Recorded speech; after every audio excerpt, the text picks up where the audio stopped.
Hello, everyone, and welcome to Craft Conversations. And this week I'm here with Anita Singh. Anita, how are you? Hello, I'm great, thank you. Anita, why don't you introduce yourself for people that don't know you, which is rare. Most of people know who you are. Oh yeah. Um, let's see. I am not from Newfoundland. I came initially in 1999 and came to stay in 2001. And my background prior, my studies has been graphic design and printmaking. So most of my working career has been as a freelance graphic designer, as well as doing creating uh,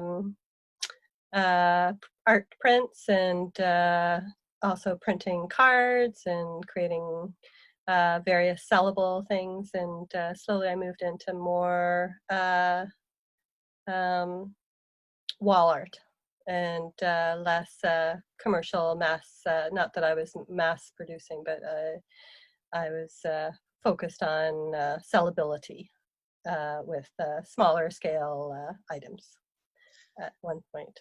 Is that good? Okay, maybe I should have planned a little something. It's okay. So you said that you have a background in graphic design, and a lot of people know you for as a ceramic artist. Uh, and following your career, and I had a peek on your website today, and I was looking in all the exhibitions that you've been through and the things that you did. uh, you change a lot the mediums that you work with. So in a good sense, like you're always exploring. uh, so how does that evolution comes for you, like in terms of like I feel, discovering a new medium? I feel like it's been kind of a gradual and natural kind of evolution where my interests have swayed. Printmaking has been my number one art medium for the longest. I studied printmaking also at Ontario College Ontario in College. Toronto. Ontario College of Art Design. Yes. So Um, I feel like my mediums have naturally kind of swayed to other interests, kind of naturally and gradually. With my interest in printmaking, I got interested in making paper to print on my own handmade papers. And from making my own handmade papers, I started getting interested in making books with my handmade papers and with my print works. And so that grew from paper making to book arts. From book arts and printmaking, I uh, got interested in working with creating artwork, telling a story by breaking up grid-like on my canvas, on my with my print works, and telling a story that way. And I like the idea of introducing wax because I felt like that was also telling a story, and I could do that in layers instead of the book being something that you could open. It was in layers that you couldn't see all of the layers, with the encaustics being clear and being able to embed various objects and imagery into the clear wax, and also painting directly onto the wax. So I got into encaustic, and I got into encaustic during a time where I was invited to teach as part of a workshop that was being offered in town here, um, where I was teaching printmaking aspects that could be incorporated into encaustic painting. And because I was already involved, I was able to experience encaustic, and I got hooked, and I haven't looked back. It's still a big part of my art creation. Working with clay is something that I actually started experiencing first in my early 20s, and it was something that I really connected with back then, and I always thought I'd get back to it, and it was a good 20 years until I did, but I did get back into the clay, and um, working with the encaustics, I found that I was really wanting to build up the wax, and I was starting to get somewhat sculpting with the wax, and getting more three-dimensional was becoming an interest, and timing was right, and I got back into ceramics, and that was in 2012. Um, so it wasn't really that long ago, I guess 8 years ago. And I have been steadily, continuously working with the ceramics, and sculpting has been my main desires these days in working three-dimensional. Um, What I find fascinating about like all those mediums that you work with is that you always manage to put them together somehow. So I recently saw some of your work where you incorporating textiles into the encaustic, and then from there you create ceramic pieces that resemble the same texture and the same idea. Uh, it's fascinating. Let's start by saying that it's fascinating. And how do you plan which piece will be what? Like, how does that come to your head when you're planning that? The materials that you're gonna use for each piece, or it's just like a natural flow that you're going I, experimenting?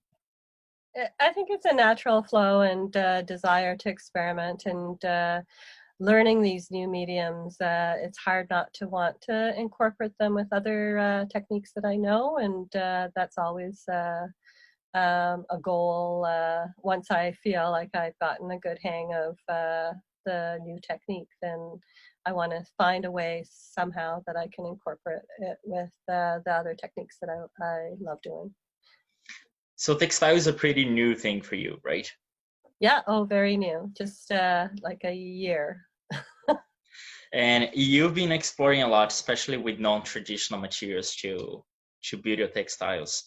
Uh, do you find it harder to get like that traditional technique that is still dominating and already trying to explore that in a different non-conventional material? To be perfectly honest, with crocheting, I learned some basic kind of knots, and but I'm not really looking for the conventional, traditional. I'm not training or trying to be traditional and conventional with the crochet. I've gotten to a certain degree where I can kind of make it my own, and just make it work to create the shapes that I want, and it's more intuitive. I think most of my art making, there's certain things that are definitely planned, but um, I don't find it as much fun when things are too specifically planned. I feel like a machine, and I like to feel like my creative um, intuition can take over at any time. One thing that I found fascinating about like the last few years of your work is that like you have this passion for the the world that we can't see, like the microscopic world, and like those under the sea creatures that like are so tiny, but when you agglomerate them, they become visible. Is that something that you carry from your past, from someone that like is coming from away, or did the island enhance that on you somehow? Um, my mom has a science background, and my stepfather was a scientist as well, and so having a, a fascination of looking under the microscope is something that I had quite young. But just looking and being mindful of what you're seeing and looking at patterns, and colors, and I find it just gives me a different kind of, maybe like a fantasy of seeing those kind of worlds and disappearing into something that's not um, it's natural and peaceful and beautiful, and patterns are definitely something that I've been attracted to for a long time as well. And the ornate and beautiful details that you can see in the microscopic unseen world is pretty exciting. Yeah, it is indeed. And your work is also exciting. And are you planning any new work soon? Are you working any new exciting ideas? I have been working. I continued with the body of work that I showed at the Craft Council recently, which the theme was underwater sea life, and so I'm continuing with that body of work. I feel like I've only just begun it, really, because also because I've attacked a new medium with the crochet, and bringing the crochet in. I really wanted working with clay and being sculpting with clay. Clay is so hard, and you can alter the way the clay looks, but I really wanted to bring something softer and just a different kind of material into the sculptural work other than just clay. Um, so anyway, I'm continuing with that body of work, and so crocheting and sculpting with clay, and considering the clay sculptures to be able to incorporate other materials, not just be clay. And if you had to give an advice for anyone that is starting in any new medium that they don't understand and they are trying to incorporate their line of work or just experimenting, would you say to them? Um, there's so much information on the big wide web there, and people in your community that are doing the same kind of technique that you're newly interested in. Pick classes. Learning on YouTube is a thing. I think just really diving into that medium and putting yourself with chatting with other people that are already doing it, and taking classes is always a good way to learn more. But really taking the time and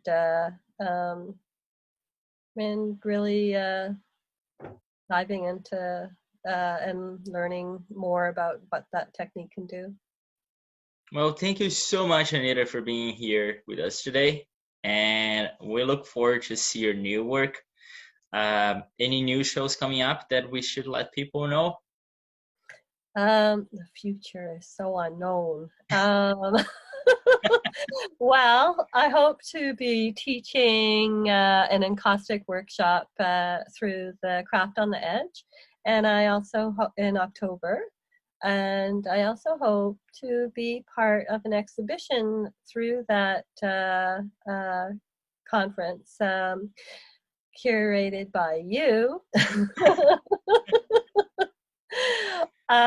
With a larger body of sea life that I'm hoping to put together an installation. I do have the opportunity to exhibit that next year at the Leighton Gallery, but I'm also going to use the time that I have now and start exploring other venues for that body of work, and hope to keep it growing. And should I say it? That's it.